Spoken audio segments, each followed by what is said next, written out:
Welcome back, everybody, to the Triad of the Force podcast, a podcast from Puerto Rican friends coming together to talk about Star Wars and do deep dives at that and other nerd-related media. I changed the intro a little bit, but who cares? It's the holidays. We're getting there. Let's play fast and loose with the rules. Before we get going, those calls to action. Don't forget to hit that subscribe button, hit the follow, leave us a review, leave us a comment, do all those things to help the channel out. We really appreciate it. We wouldn't be here if it weren't for you. So thank you for doing that in advance. And if you're on YouTube, hit that bell for notifications, I guess, even though I don't do it. So I'm not going to begrudge you if you don't do it. But But if you anyway, do, but if extra you help. do, we'll definitely appreciate it. Thank you. Thank you. Happy holidays, everybody. Hope everyone had a very happy Thanksgiving. And as we move forward to the other holidays for everybody, like we're gonna start winding down a little bit. How serious Triad of the Force is gonna be? We're gonna take it easy a little bit. So today is it's our BS episode. We might reach the topic that we actually were originally gonna talk about because it is a very interesting topic. We want to talk about the Great Mothers, the Nightsisters of Dathomir that have made their triumphant return. Uh, on the Ahsoka series, which we really enjoyed, and I thought it was a very pleasant surprise, which is why I was very excited to talk about it with Mo, since Mo is a big fan of the Nightsisters. Isn't that right, Mo? Absolutely. Night Sisters bring the spice to Star Wars. It's That's it's true. like it's like you have the main ingredients. You have the light force, dark force, the Mm-hmm. dark side force. But then all of a sudden you have this like magical aspect too, which seems to be part of the force, but at the same time its own thing. Mm-hmm. Like it just spices things up a little bit. Like it it reminds us of like that Han Solo thing. Like once you think you know what the Force is, like you always have to go back and yeah, that's not how the Force works. It's come on, it's that I love that it's green. It brings there's a sense of like nature. There's also a sense of like green is associated with like something like so much like emotions of the heart. Mm-hmm. Like it's connected to the idea that they're reaching out. Like there's whether they're coven like coven. Like it's not Mm-hmm. just you do have the mothers, but it spreads out. It's like a community of sorts. So that's a beautiful, beautiful thing. My sisters, they rock. They do, and I think that one of the interesting things about them was kind of how unexpected they were, like in the show, because there were lots of theories that Morgan Elsbeth was a Night Sister because she had the little tattoo and dressed in red, and like there were hints, right? But then to see them kind of come back in the way that they did with the Great Mothers and going to Peridia and like kind of reshape the mythos, I guess, to not just bring back the familiar, right? Because obviously we've seen Night Sisters a lot in the Clone Wars and Asajj Ventress and all these things that like we've grown to know and love, but then to give us that and spice it up, and be familiar, comforting, but new, because these weren't like the Night Sisters that we've been used to seeing. And I feel like that was a breath of fresh air. And before we get going into that, I feel like Star Wars and life in general should be like that, right? We always want that flavor of the familiar, but we also need to have variety, excitement, change, renewal, and all these things that I think are very hard to come by. The older we get, somehow, like you think that the older you get, you have like more freedom to change and to explore other things and to be dynamic. But somehow I feel like it's very counterintuitive in that way. Like the more freedom you are allowed to have, the less of it you exercise. And we were just talking about that a little bit. Do you agree or disagree with that statement? This is like where the BS But but episode but starts but going but off the rails. which is interesting because as you were saying it, like perhaps it's the other way around. The illusion of freedom increases as we get older, Hmm. but our actual freedom decreases. I mean, I guess like if you think about it, that Hmm. as children, imagination is runs our life. Like Mhm. you can be in the most boring room, and if you're a kid less than 5 years old, you're probably gonna have a blast. You're gonna use your imagination to Mhm. be Mhm. somewhere Mhm. else. Like you're free. Like on the other hand, we as adults kind of like develop the illusion that we're free because now we can okay, yeah, I can leave the room, but to what? To a certain like stagnant role that we've come to choose, like Mhm. or even has been imposed on us. Like we grow up, they give us certain set of tools, Mhm. and it's Mhm. not like they get updated unless we make active efforts to update Right. those tools. Like we just get stuck on. So like I agree with that sense with you. Like we just become robotic in that sense. We It is. It is. And it's weird. And it's weird. And even though, right, we're talking about like this, it also has resonance with Star Wars, right? Because I feel like Star Wars also has run through that cycle where like yeah, we thought that because George Lucas isn't involved anymore, that storytelling was gonna have like all this freedom. Like, okay, now we're not limited to what George Lucas wanted. Now we can tell whatever stories are available to us, and it hasn't. Like, the more freedom like it kind of has had, the more it's restrained itself. And I think Solo: A Star Wars Story and The Rise of Skywalker exemplify that the most. This is like how does just tell safe stories that just resonate with the familiar and doesn't shake the cage too much. And I feel like our lives are that way too. It's interesting. It's interesting for sure because a lot of those things are self-imposed yeah. restrictions that we put on ourselves. I mean, that's a redundant statement, but it's worth noting for sure because we were talking about it like before recording. We kind of look back at some of our peers from the past that we've known before and how it's very interesting how the more time passes, the less interesting some people become because they just lock themselves in like these cycles, right?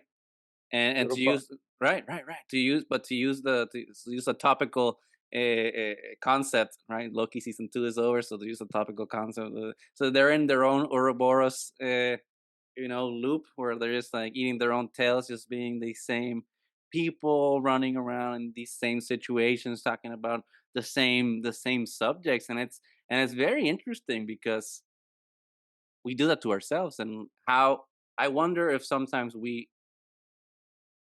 are we willing participants sometimes in these cycles that we're subscribed to, or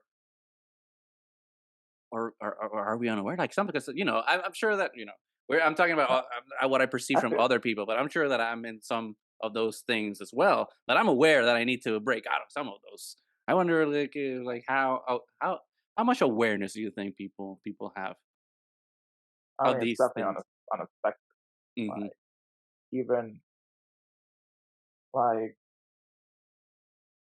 even the most self-aware will still run into cycles of Hmm. like, and I think if anything, we can just look at like physics as an answer.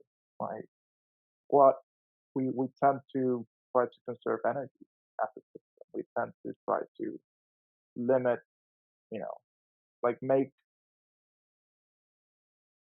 the system run as efficiently as possible without wasting Hmm. energy.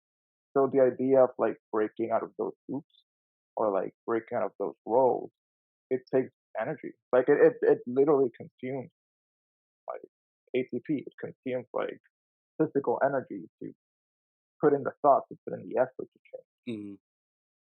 So and then there are certain loops and things that are just like they're there just because you're human. Like Hmm. there we have like we have needs that we need to drink water, we need to breathe, we need to reproduce, we need to uh, like have our own space, a sense of space. So all of those loops are completely unconscious. Hmm. Like we might have a sense of awareness of them, but it's almost like maybe I'm piggybacking on like the Ouroboros. Like Hmm. ideal, maybe we're all in our Ouroboros Mhm, mhm, mhm. loop until we become more of the Mobius and we Oh can shit, here we see go. The we, Mobius strip. There we go. w- because the moment you turn it inside out, then you're aware that you're eating something Hmm. like yourself Because constantly. you can see yourself at that point. You Yeah. can see yourself like when the other way around, you didn't see yourself. You were just Hmm. eating what wasn't like you were just being instinctive. Hmm. Now you're seeing yourself. Oh lord. Oh shit. So and just because you see yourself doesn't mean you're out of the loop just yet. You're Hmm. still eating yourself. You're still in Mobius strip. You're still going. Hmm. So how do you break? How do you how do you now pretty much take a circle and make a sphere? Hmm. I think the interesting thing to that is that there might not be an answer because I think it's more interesting, at least right now, and in my perspective, is to first be aware of that process, right? Of like knowing that either you're in the Ouroboros or in the Mobius or traversing into the sphere. Because it's interesting to me, like how people. It's very Westworld. We were talking about it in that sense. It's very Westworld in the sense that like, we're like all in these programmed narratives, and we like to think that we're so much different from like AI or robots or like how these stories really aren't talking about the human condition, but it's very interesting that we are much closer to the rope, and obviously I include myself in that statement. We're much closer to the robots and Westworld than we are to the people in that sense because we are in those narratives and we are in those loops, and it's very hard to break free from them. But it's more important to like find that moment. Like, oh my god, I forgot the main character's name. I forgot her name. Well, whatever. Like the main character when she finally becomes aware, right, that she's in a narrative and that she has to break from it.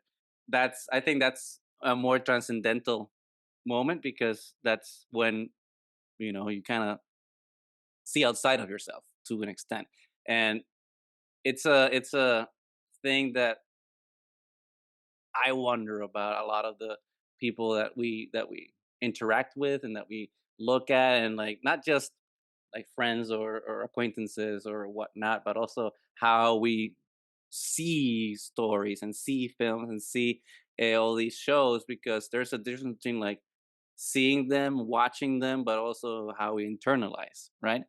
And it's kind of the same thing because if you're just going through life without kind of having the awareness of that situational awareness of what loop you're in, and you just watch these stories without having the awareness of like what it talks about, how they are talking about human condition, then how can we really talk about narratives in that sense, if that makes sense, because we're talking about the Nightsisters in X way and how they tie into Greek mythology, or how what Ahsoka is trying to say about X thing, or what the Last Jedi was talking about femininity and the goddess within. Like we see all those things, and to us, it's just like how those stories speak to us of a greater truth, and that's the truth of human condition. But it's very. I think I'm rambling at this point, so stop me if I'm not making sense. I don't know. Uh, but like how we're able to like see these stories and how they can resonate with us by trying to extrapolate its greater meaning, and somehow we have to do that within our lives as well. And it's very baffling to me how some people don't do that, and how within even being stuck in those loops and seeing these stories that are trying to take you free from the loop, and you kind of refuse it. It's like we were talking about Westworld. Now I'm going to jump into the Matrix. It's kind of like the Matrix when Morpheus says that we don't want to like free certain minds after a certain age because they refuse to accept the truth and type of thing. And I wonder if like there's a truth to that and how some people just operate through Yeah, life. Like, is that, it is it a moment where like they just don't want to accept that that they're on a pre-programmed path, or that they've programmed themselves to have a pre-programmed path of like unquestioning progress. Does that make sense? What do you think? Let me give you an analogy that might, and of course, no analogy is perfect, especially if we're talking about consciousness. But think of matter. What are the states of matter? You have solid, you have liquid, you have gas, and you have plasma. There we go. I was like, don't forget the last one. Technically there are more. I just do not know the other two, the three that we're are. we're not But NDT. It's okay. I digress. I digress. But so you know, depending on the state of matter you're in, it might take more energy or less energy to go to another state of matter, or to have your particles move around. So let's say someone that's very ingrained in their loops, it's more like a solid. You know, Okay. they always present that there's a certain like Hmm. appeal to it because there is a sense of stability. There's a Rigidities. sense of Yeah, yeah, yeah. rigidity and continuity. But that means all of your atoms are so close together that there's no movement. So in order for change to come by, you Only either need technically, there's a vibration. Technically. there's always vibration. That's the beauty of the universe. Hmm.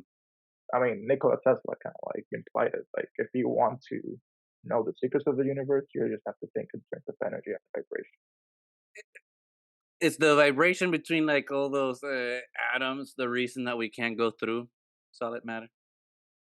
Yes, Okay, double it's checking. the That resonance, right? It's just that kind that of that it's pulls you there's so away. much Yeah. there. There's so much. I mean, we technically, as solids, we can't even like approach the other solids because the atoms are in such a way that they repulse all other atoms. So Hmm. you Hmm. can't even go through because now, if you were a very small particle or something with a very large amount of energy, then Because that's it. technically,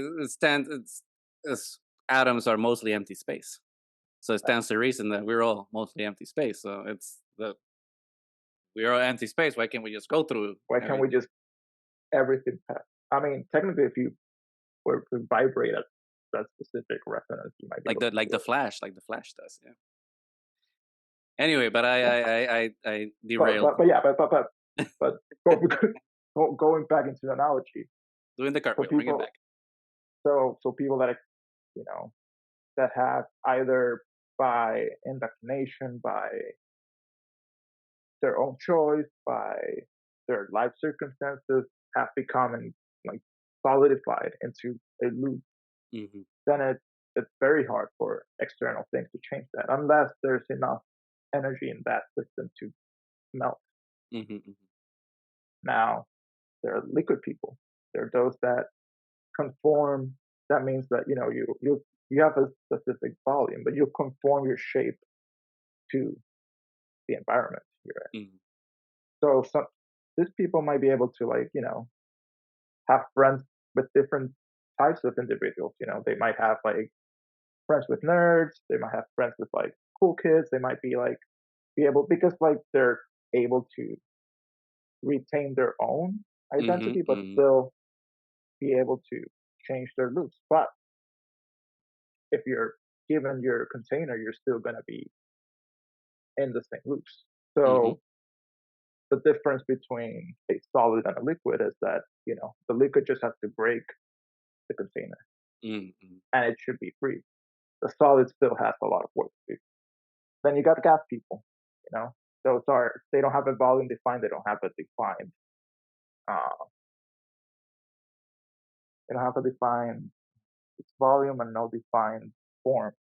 Hmm. So they conform to any space. They don't care. Like you're. I'm talking to a very close-minded person. That's okay. It'll shrink down to that volume because it's able to. But then it's able to also like spread around everywhere. Like and has that ability to see and understand those loops Hmm. as part of the system. And then there's plasma. It's when two gas people meet and there's that energy transfer that just charges everything, and then you have epiphanies, and it's like those mind blowing conversations someone might have, and you're like just mind blown away by those conversations. You know, those that's plasma happening. That's Mhm, mhm, mhm. and that's when effective change does happen, because like any other matter source of plasma, it's gonna eventually change. So those are the catalysts. Those are the breaking points. So we're all so no matter if you're solid, liquid, or gas, we're all still contained, because gas and liquid are contained by the containers. Solid is contained by its form. Mhm. So the energy needed for each one to break free might be a little bit different, but we all have that capacity. It's just for some of us, might take longer. So maybe that old mind that Morpheus was talking, it's just a solid, Mhm, and mhm. Might be still a liquid that can change to a solid. Mhm, But mhm. if Neo being a plasma can Neo can change the solid. Mm. So there's also like that degree of like how much effect you can have depending on your niche. And please do not go out there and make a new like cosmological system of No, please. I'm sure, I'm like sure, I'm I'm sure sure. someone be like, yes, my personality type is gas. Like, no, no, please don't do Please that. do not do this. Is metaphor. It's called metaphor. And Oh metaphor. it's all metaphor from a Star Wars podcast.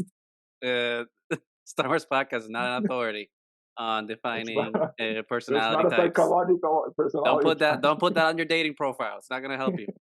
They might think you're a crazy person. I think you're crazy. But that's okay. That's But okay. you just tell that person after you match. It's like, oh, and then you blow their mind. But don't put it on the description first because they'll be like, what the hell's wrong with this person? After the first date, you invite them over. You can listen to the title of the fourth podcast, and then you'll be like, Yeah, "Hey, this that is this this." true. That is science. If you want to be very successful in your dating life, show your partner this podcast. They'll be impressed. They'll be like, oh, damn, this is a Star Wars Damn. podcast.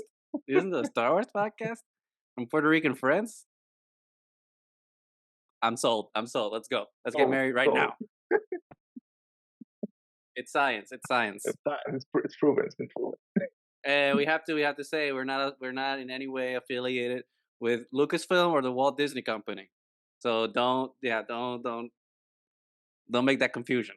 If you're listening to us and trying to use us to use your advantage in your dating Although life, if there would we don't have connections. no, but Lucasfilm or Disney, if you're willing to pay us, If you're we willing to will pay happy. us, I will chill. I will chill so hard. Yeah. Like I'm waiting for that check. Like I know some people, it's wild though. Like thankfully not a lot of people. Thankfully, oh my Yeah, god, we've avoided that bullet. But a couple of people have accused us of being like Disney shills. I'm just like I'm just waiting for it. I'm just like waiting for a check. I'm just like where's the check? Like I don't like there's a how check. where's the Like check? I want it. the Why? check comes, I will stop saying that Yeah. the amount is Why did a I have to capitalist crazy. exactly? I would say that. I mean, why did I have to pay for my holy grail here in a payment plan if Disney's sending me so many checks? If Disney were sending me a check, I would not have paid for the holy grail, my friends. That cup will come as a present, as a gift, but it did not. It did not. It looked great though. Like it looks great. It's very good quality. Shout out to Regal Robot. The craftsmanship on the Holy Grail, excellent. Looks just like the movie prop. Worth every single penny of my payment plan because Yeah, obviously I could not afford it. obviously, we cannot afford You to cannot afford it in a classic sense of like here's actual money for it. Obviously, I have to do it in do any payment. in a couple of pay. I won't say how many, but it wasn't two. It was a little more. Less than 10 though. Less than 10. Uh, Anyway, but no, but that's all interesting, and I think that it's even more interesting when you kind of like look at it, not just how it relates to us as people, right? But also how it relates to like the stories themselves, because it's wild to see how sometimes, and obviously there's a corporate element to this that doesn't allow writers and creators to go into the depths that they would like to, right? and some of these efforts. But yeah, we get stuck just watching the same thing and being regurgitated the same narratives, which isn't necessarily a bad thing because I remember Guillermo del Toro said something. I think it was this year, and I'm paraphrasing it, but Guillermo del Toro said every single story in humanity has already been told. But what hasn't happened is your voice and your voice telling that story and what your voice has to contribute to that narrative. And it kind of like it's very humbling if you think about it because you also think about like our place in the universe and all these things. Like yeah, like in the grand scheme of things, like what, like we're just one voice in this eternal cosmos, and we're not gonna change anything. But also, our voice is the only one that's ever gonna exist in it. So in some way, it does matter, and I think that that's the crux of what Guillermo del Toro is also saying. It's just like just because a narrative structure or a lesson or a story might be the same story, just because it's your version of it and your perspective gives it some meaning because it's a different one that we've never heard before. The same story, but from your point of view, and that point of Yeah. view matters. Only, Yeah, no, but it matters if you're aware that it's your point of view instead of you just reproducing an old story, right? and that's where the crux is. Like, as long as you're making your story, you are making an impact on the universe. The moment you just start copying blindly, then that's when you just might as well just let the AI do the script because like you're not putting your point of view Yeah. and you're not putting your I mean and this might because I don't have another word for it, but you're not putting your soul into it. Uh, whatever that is. Right? If if it's just a collection of your neurological impulses, which is most likely That's what it is, that is what it is. Yes, it is I'm what not it is. a I'm not a betting person, but I'm not a betting that's person, and I experience a lot of spiritual shit, and I still think it is what it is. I mean, because the spiritual, right? The spiritual is just like how we define an experience, right? It's just The spiritual is it's just a lack for a better it's word just type of thing, right? yeah, it's just the expression of our nervous system bypassing certain aspects of our ego, Hmm. and that's why it becomes transcendental.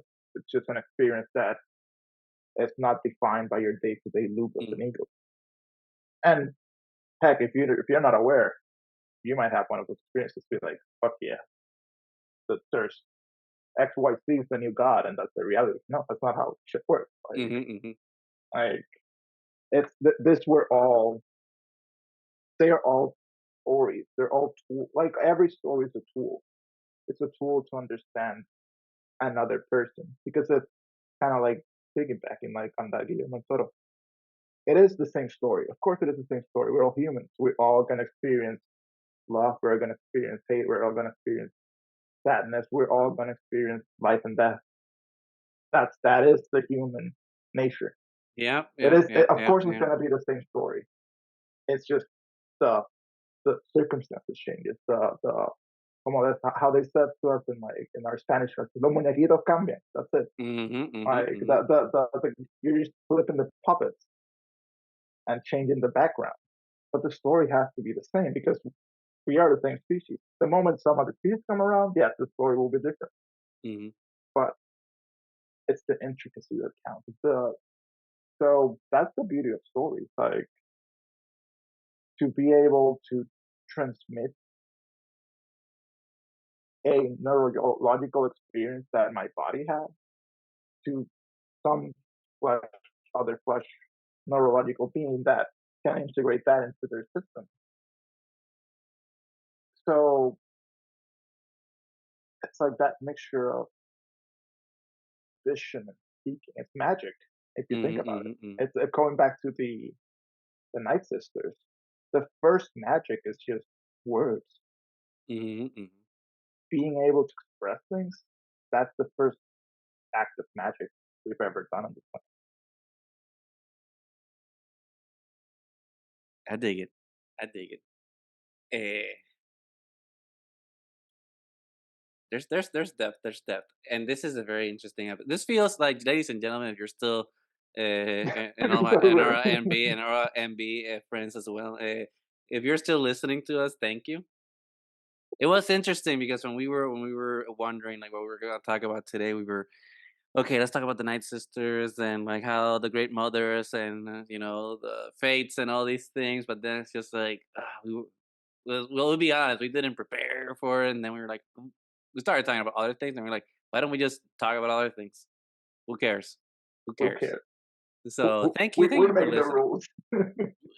We're like Bill O'Reilly. Fuck it, we'll do it live. That's what we're doing.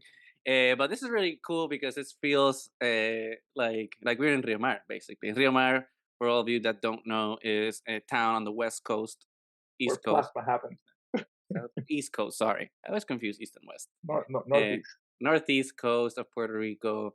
And when Mo and I were much younger, okay, not much, only much younger, we would go to Rio Mar with a friend of ours that he used to have. Well, his parents have a beach house there, and we were teenagers and we do what teenagers do at the beach. When parents aren't around, you partake in libations, and it was always very special because there was always a moment in the night where Mo and I would just go and talk about the science videos that we had watched that week, and we would Uh, think that we were so deep, but and maybe it was deep. I don't know. I don't remember those conversations when we were drunk, but I know like at the next day we were just like, "Oh man, that was good. That was deep." it felt deep. So it must have been, I guess. Uh, but it's nice to recreate this now, even through the distance, to be able to have a Rio Mar ish conversation through podcasting. Yeah, It's and immortalized now. It's immortalized. it is People immortalized. people will know more or less what a Guzmo conversation can Can be. can be, or kind of, well, maybe there's more like the kind of like, forget the song, like, there's a tribute to those Like conversations. Tenacious D, yeah, this is not the greatest conversation in the world. This is just a tribute, It's just a tribute to. but a pretty good one. A pretty good one. They're a pretty good one, pretty good one. I'm happy with it. I know no one's gonna listen Oh, to it because everyone's gonna be like, "What the hell are they talking about? This is a Star Wars podcast." But who cares? it's a good one. But there's some good nuggets in there. You can tell that we've been at least personally, I've been very existential the last couple weeks. So like now talking about The these things, existential road. there's a therapy to doing this to an extent. Uh, And to all of those out there, like I always like to quote, and I always forget who's who, but somebody with large wisdom and knowledge once once said and communicated that it's best not to start the path, but if you're in the path, you just have to end it. You got no other option. So to all of us out there in the path, we that's got no true. other. This is part of the process of going through the path. You're absolutely right. You're absolutely right, and it's one of those things that again, to like start bringing it back to Star Wars too. It's one of those things that I feel that's very important when we're talking about. I mean, like people might say, like, "Oh, why does talking about it have to be important? Can't you just like watch things and whatever? Why doesn't?" But it is important because this is people take art for granted, but it's the thing that they have in their life the most. It's like they say, like, "Oh, art doesn't matter. We don't need to talk about art." But every day they're gonna sit down on a couch and watch Netflix or something, and they're watching art. Art is ubiquitous. Like it's all around us. Like we wear art. We're in buildings. Buildings are art. Like we are like we're like expressing our lives through art, and because it's so ubiquitous, it's taken for granted. So I think that these discussions kind of deserve to have some measure of of seriousness. Not that we can't uh, be jovial or take things in stride and stuff like that, but but I think stories deserve to have our attention, to have our attention in a good faith manner of criticism, right?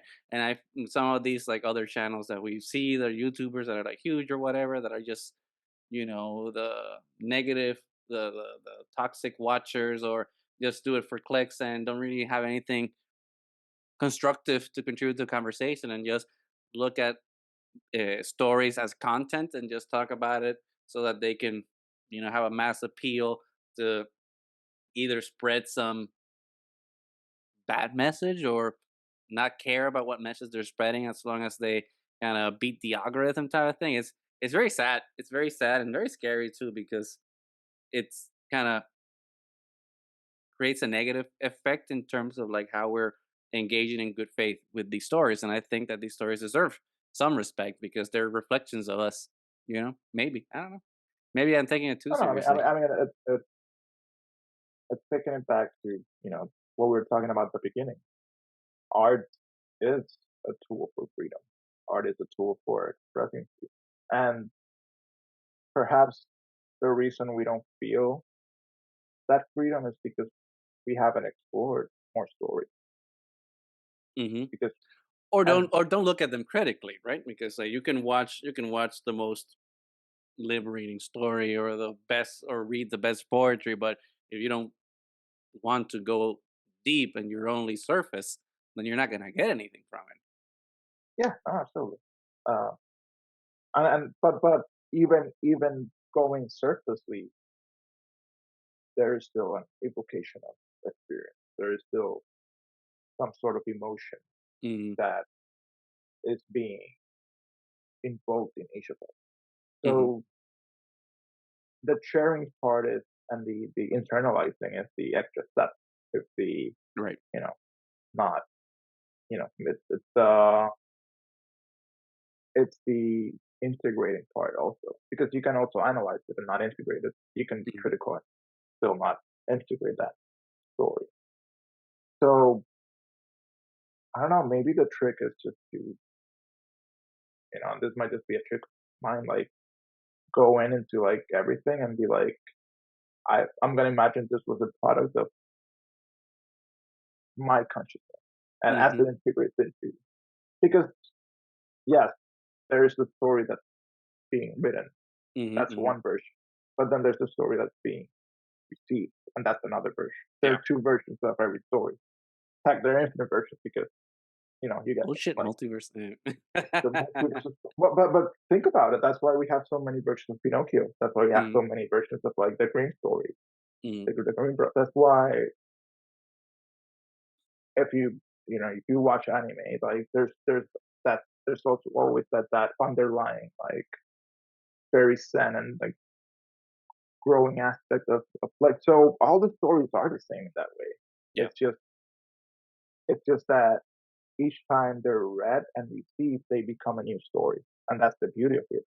Like we're just making an ever growing, infinite, low key, infinite machine of multiverses every time somebody reads a story, because or sees a movie or sees a TV show. Mhm. Because heck, look at us even between this podcast. We've seen Star Wars, and there's still like differences in worldviews, even if we Right. have grown in the same like environments. We went to the same like high school. Like even with that background, there's still a plethora of interpretations. Imagine like from the perspective of the Yeah. rest, like, and that's what we should be fomenting. Like, talk It's true. It's about true. Yeah. And not to cut you off, but I wanted to like piggyback on that point that you were saying about the plethora of experience in terms of like how like what like the things that we're listening to. And I think it's very interesting. I was talking about this with a buddy of mine last week. How somehow this last year, and I don't know if this was kind of a symptom of the strikes and like having less Star Wars out there to talk about, or what, but I've definitely felt this year that the perspective of social media or other content creators of including diverse voices or uh, making sure that they're you know being pushed out to the front so that other people have access to voices like ours and other minority groups has lessened a lot of late. Like I feel like last year was very very good. There was like a good peak, I feel, but I feel like now it's kind of quieted down a lot, and it's kind of very disappointing to see like how I don't want to say self corrects because I don't think that's the right term, but like how these circles self correct in a way to expunge what was trendy. Yeah, like trendy. It was so trendy like, a couple of years ago to be inclusive and like have all these. Let me invite all these POC content creators or LGBTQ plus content creators. But now it's just like, oh, that's not cool anymore. Let's just focus again on like who is the protagonist of this. And it's always like kind of the same old crowd. And it's kind of disappointing because not that some of them don't have like things to say or contribute, but for the most part, there's a uniform of experience that kind of washes what they talk about in the same color, so to speak, so that it's very monotone in terms of the variety of experiences and opinions.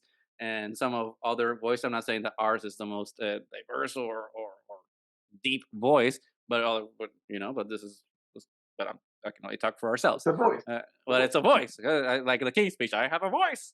Our voices and others of peers like us is that deserve to be like leaders in the conversation somehow have been I don't want to say ignored but forgotten. I mean, it's just like that same effect of like, it's we're living in a capitalist world. It's oh yeah, we're doing diversity because it's what the market wants. Hmm. They're not doing diversity because it's Because important it's the right thing to do. Yeah. or the right thing to do. It's just they'll just do diversity whenever it lines up their pocket, and whenever it doesn't, fuck diversity. Like Hmm. Hmm. that's their track record. You know? Like it and it goes back to like what you mentioned. Like it's unfortunate how it's weird because it feels that right now might be the moment in history where anyone that's creative can have the most access to the world. Hmm. Hmm. Hmm. But at the same time, it's an illusion because if it's not, the algorithm that doesn't pick you up, Hmm. if Hmm. the institutionalized like, oh, this is what we're gonna work with. If you don't fall in there, then no one's gonna see you because like, Hmm. yeah, maybe you post something, but it'll never show up to the rest of the world. So then it just forces people to be very homogeneous and very boring in that sense. Hmm. Like, Hmm. You gotta appeal we to the least common denominator. yeah, and it's so it takes away from art. It takes away that whole aspect of like this is both a creative process where the artist gives away that part of themselves Hmm. for Hmm. somebody else to take that part of the artist and do it to themselves. Because at the end of the day, that's the relationship between the artist and the art sphere. I don't know what the art And the audience. and the audience, I guess. Yeah. Hmm. Hmm. Hmm. And I don't know, maybe you can like speak more to it as an architect, but like, isn't that the whole point? Like that relationship between the art and the living space, like the whole idea of like when I don't know, I don't know, maybe I'm rambling. I don't know what your No, you're thoughts not are. rambling, and it's a good point. Because to that, like there's a duality, right? At least in terms of architecture, and I'm sure that in storytelling as well, there must be some parallel to it. But with architecture, yeah, there's a duality of like two things that we do, right? Like one is like how the object is perceived by the people that will be in active use of it. But also, there's another aspect of like what how some parts of it need to function or be done so that you don't perceive them. So it's like some things need to work well in a way that like if you don't notice it, it's working well, right? So like it's an interplay of like both of those things. It's just like okay, how do we make things that like are front facing that people will interact with and have like a good experience with, but also how are these things that are happening behind the scenes that need to be thought out just as much, if not more so, but you're supposed to not even see it. It's like which is I think one of the most interesting things that like half, if not more, of our of my job is to make sure that you don't even notice some things. Like so much effort to make something that you don't even Not notice it notice. type of thing. Because if you notice it, I did my job wrong, You failed. and right, I failed. So and I'm sure that there's a lot of things like that too, like in storytelling. Like there must be things that like Yeah. have Oh, to absolutely. have to function in a way that you don't even notice that it's happening. Well, Uh, even think about it like a TV set. Like if all the work that has to go for something to look normal and not fake versus mhm. like if you see a set that's all CGI, you immediately oh yeah, it's fake. Like you it Right, right, takes right. you so like those small details of like the background, the music, everything that's like hidden but there, like we see like I at least in Star Wars the best ones have been the ones that have all of that hidden Hmm, hmm. among It's hidden, and there's a payoff if you and discover it. yes, it's hidden in plain sight. It's there for you to make make it feel real. But at the Right, same right, time, right. It's if you want to like dig into it, then it's like a marvelous world of like details and mhm. complexities. And heck, isn't that the parallel with like life? Like if I go up to a hill and stand outside and there's only one tree, I might think, oh, there's only one tree. But then, I go to the tree and then there's leaves, there's like trunks, there's life in the tree. There's then if you go into the microscopic world, there's an infinite Mhm, like mhm, mhm. complexity going on that it's all hidden. The complexity is usually hidden in plain sight. Right. Like our own hands, like yeah, it's just hands, but then like everything that's going like working together, all the cells that are working together, all the Mhm. chemical signals that are going just for me to be like, oh, it's a hand. Like Right. it's mind blowing. Like, and I think that's the art. That's the how do you make the mundane real and the real extraordinary at the same time. Right, right, right. Oh man, it's deep. This was definitely a very interesting episode because it's so. Uh, I So have no bullshit. idea. I have Yes, no idea. yes. Yeah, I have You no have no idea idea what what this it's about. episode is about, but I loved every single minute of it. So I kind of want to do more episodes like this. The Mobius hour we might want to call it. I don't know or something like that. Uh, Could be more, yeah. The Ouroboros slash movies that were. yeah, we'll need to We'll, workshop. we'll, We'll need to we'll, we'll workshop work a on name there. it. It'll definitely be a Trial of the Force spin-off. This won't be like a main a main episode. This will be like a bonus, maybe like a monthly bonus episode or something like that we can do it. It'll serve both as therapy and as Yeah, exactly, giving exactly. extra content out Ex- there. I agree. This will be. I mean, obviously we'll release it, but they'll be for us, really. This the episode that's for us. It's for us. You can listen to it, and if you enjoy it, even better. They'll be for us. This is definitely a lot of fun. We could be talking about this forever, but you don't want to listen to us talk about it forever. But I'm But very excited for sure to like keep having like these conversations in the future, and like when more Star Wars stories come out, see how we can definitely plug all these things into uh, how these stories manifest themselves and how they relate to us in those ways. Because I think that's when it's most interesting is like when stories get a visceral reaction from us that make us feel some deeper thought than just like, well, this is plot A, plot B, plot C, and like how they come together and what blah blah blah. 3 act structure. Yeah, that's all fun too, but we want to feel things as well and like feel things the way that we've been feeling them today. without a topic. So now like I have to figure out what the episode artwork's gonna be because it's not what I thought it was gonna be originally. So I'll need to figure this out because it's fun. But definitely Okay. looking forward to You know what? It could be the chalice. If you just random, just non sequitur. It's like it's boom, not secular. Boom. it's like watch out, polar bears. Watch out. That's it. Maybe that'll be the episode. The name. Watch out, polar bears. Thanks, Adrian Brito. You made it. You made it to try it. You made it. You weaseled your way into everything. Um, but yeah, I'm definitely looking forward to 2024 and a lot more Star Wars stories so that we can delve deep and really have fun Yeah. conversations like this one.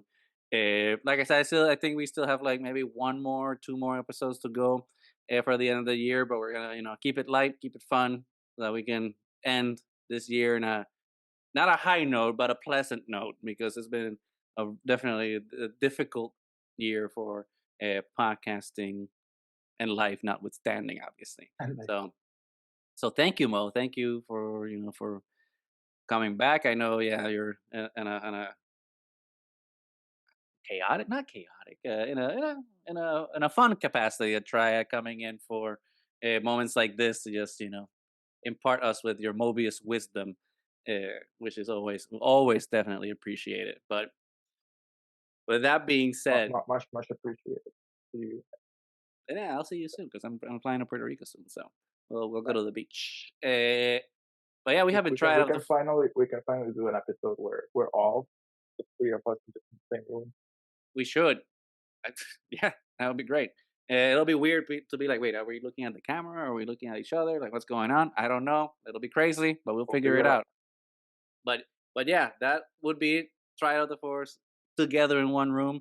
But until then, like we have been Trial of the Force in separate rooms, in separate states, in separate pieces of land, Separate connected time. by the magic of the internet through Zoom. Peace. So thank you so much for sticking with us if you have throughout this uh, question mark of an episode. We definitely appreciate it. Like I said before, if you haven't already, please make sure to share, like, subscribe, leave a comment if anything that we said resonated with you, or even if it didn't, like tell us that we don't you don't want to hear about it, and we'll think about it for for a while. But yeah, thank you so much. We haven't tried the force. Hope you have a great day, and that the lead up to the holidays is wonderful. And until next time, may the force be with you.